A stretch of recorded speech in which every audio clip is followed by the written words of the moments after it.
Oke, Assalamualaikum warahmatullahi wabarakatuh. Masih tetap di channel Rafka Arsa. Kali ini kita akan membahas sedikit ulasan untuk menjadi petani yang cerdas ya. Bukan berarti katanya petani ini tidak cerdas, cuman ada sedikit yang belum memahami tata cara di dalam pertanian. Khusus untuk hari ini pembahasan masalah pertanian cabai merah ya. Nah, ini buat sahabat tani yang belum subscribe dulu ya. Di-share juga video kita supaya channel Rafka Arsa ini semakin berkembang gitu loh. Untuk memberi sedikit pengalaman, sedikit ilmu supaya bermanfaat pada sahabat tani. Nah, ini lanjut terus. Kita berikutnya untuk membahas masalah tata cara budidaya penanaman cabai merah mulai dari tahapan paling bawah sampai ke pasca panen. Nah, ini sedikit ringkasannya ya. Pembahasan kunci dasar pertama untuk keberhasilan kita di dalam upaya menanam cabai merah, yaitu ada 8 tahapan sahabat tani ya. Ada 8 tahapan ya. Belajar menjadi petani yang cerdas. Yang pertama adalah tahapan kunci dasar untuk kita berhasil di dalam pertanian cabai merah ini penting. Memilih lahan dari bebas banjir sahabat tani. Memilih lahan dari bebas banjir. Artinya kalau sahabat tani tidak memperhatikan lahan itu, jadi pada saat musim hujan yang deras sering terjadi banjir, sahabat tani memilih lahannya pada saat kemarau. Sahabat tani tidak tahu bagaimana cara ini waktu musim hujan. Jadi sahabat tani lakukan penanaman di lokasi tersebut. Sahabat tani bedeng dengan bedengan yang rendah. Jadi ketika udah ditanam, datang banjir, tenggelam cabai sahabat tani. Jadi gagal. Jadi makanya saya bilang memilih lahan dari bebas banjir itu hal yang paling penting atau kunci dasar dari keberhasilan kita untuk menanam cabai. Ya, pilihlah lahan dari bebas banjir. Yang kedua, tahap pembersihan lahan. Kalau pembersihan lahan ini sahabat tani tahu semua ya. Kalau namanya kita mau beraktivitas menjadi petani, mau apa yang mau kita tanam di lahan yang semak ya tentunya kita bersihkan gitu. Nah itu udah tahu lah ya. Yang kedua, pengolahan lahan. Nah ini juga tahu lah sahabat tani ya. Pengolahan lahan ini kita lakukan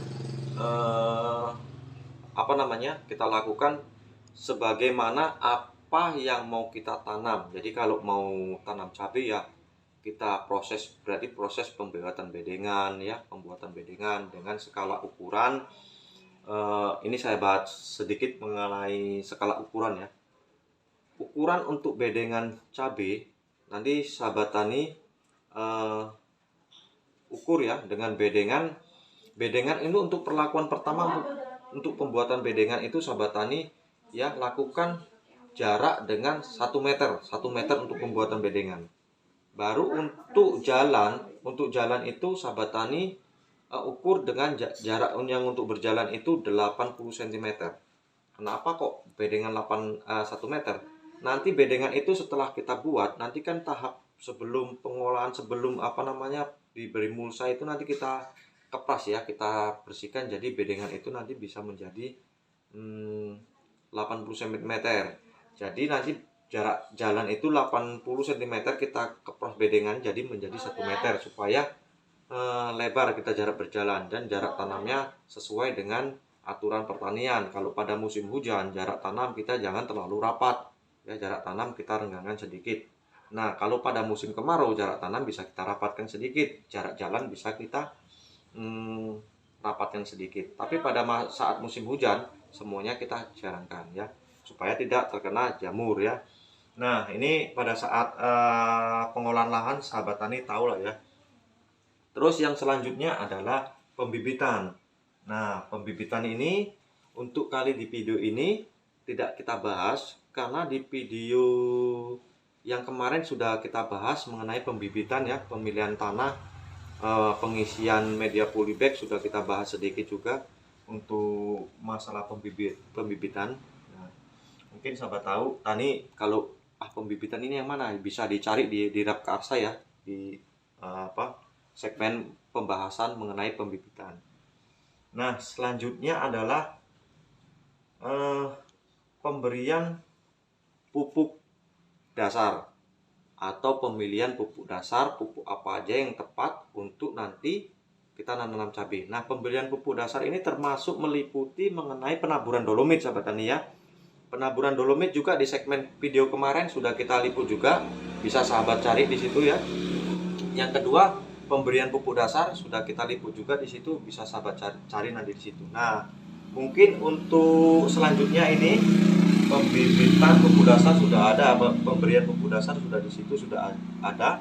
Yang tahap ke-6 adalah penanaman, tahap 7 perawatan dan pengendalian hama, yang ke-8 pasca panen. Nah, untuk tahapan yang penanaman ya, pemberian pupuk dasar, penanaman, perawatan dan pengendalian hama serta pasca panen ini akan kita liput di segmen video berikutnya ya. Kalau kita bahas ini tuntas semua nanti terlalu makan waktu, terlalu panjang lah gitu sahabat tani ya. Jadi sedikit ringkasan ini aja sampai pemberian sampai ke pembibitan aja. Pemberian pupuk dasar pun kita ulas kalau yang di video kemarin, termasuk pemberian dolomit dan kohe ayam itu udah terulas, tapi belum semuanya ya. Nanti pupuk dasar meliputi pupuk dasar apa yang tepat sebelum kita bungkus mulsa, itu kita bahas di segmen berikutnya. Nah, mungkin sedikit ini aja ya untuk kita belajar menjadi petani yang bijak, termasuk adalah memilih lahan dari bebas banjir, pembersihan lahan, pengolahan lahan, pembibitan, pemberian pupuk dasar, penanaman, perawatan dan pengendalian hama. Yang terakhir adalah pasca panen. Nah, kalau bicara pasca panen ini sudah berhasil berarti ya, tinggal kena harga atau enggak gitu ya sahabat tani ya. Nah, di pasca panen ini nanti juga kita liput sekalian waktu kita panen ya sahabat tani ya. Makanya ikuti terus channel Rapka Arsa ini, karena channel Rapka Arsa ini pada saat ini kita juga melakukan kegiatan penanaman cabai ya. Ya nggak lebar, cuman 1 hektar lah. Jadi di situ nanti pembahasan masalah di lapangan kita liput di penanaman cabai kita. Kalau ini kita bahas masalah teori dulu. Teori dulu yang kita bahas, nanti setelah itu baru praktek ke lapangan. Mungkin itu saja sedikit ringkasan mengenai pemilihan lahan yang baik sebelum kita lakukan kegiatan menanam cabai ya. Itu saja, mudah-mudahan bermanfaat. Wassalamualaikum warahmatullahi wabarakatuh.